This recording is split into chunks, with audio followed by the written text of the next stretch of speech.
Government actors are not private individuals. They are not entitled to secrecy in the execution of their public duties.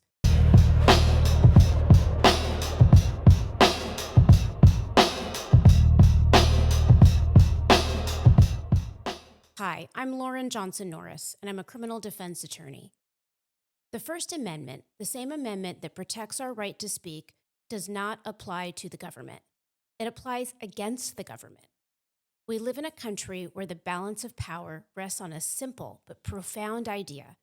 The government works for the people. That means when agents of the state, like ICE officers or their surrogates, engage with the public, they must do so transparently and accountably. It is unacceptable, legally and morally, for government agents to cover their faces, remove identifying badges, and operate in anonymity, especially when detaining individuals, separating families, or deporting people. This conduct erodes trust. It undermines the rule of law, and most importantly, it violates the public's right to seek redress for governmental abuse. Government actors are not private individuals. They are not entitled to secrecy in the execution of their public duties. The First Amendment, the same one invoked so often in protest and public debate, does not shield the government from scrutiny.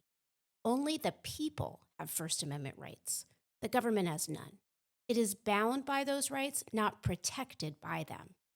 Contrast that with protesters who do have a First Amendment right to anonymous speech.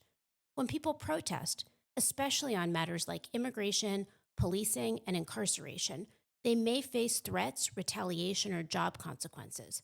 That's why our courts have long recognized that individuals can cover their faces, use pseudonyms, and speak anonymously.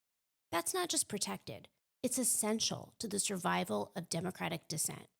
And yet, it is correctional officers deputized as ICE agents who now seek the shield of anonymity. They fear being identified when they return to the prison system, worried that incarcerated individuals will know who they are. But fear of consequences is not a constitutional basis to escape accountability. When you wield government power, you must be willing to stand in the light. If a prison guard can carry out federal enforcement in secret, they can abuse that power in secret. And secret power is the enemy of liberty. This is not a small misunderstanding of rights. It is a fundamental inversion of them. When the government hides and the people are exposed, democracy is already in danger. We don't just risk blurring the line, we risk erasing it entirely, and with it, the very foundation of constitutional accountability. If you like what I have to say, make sure to subscribe.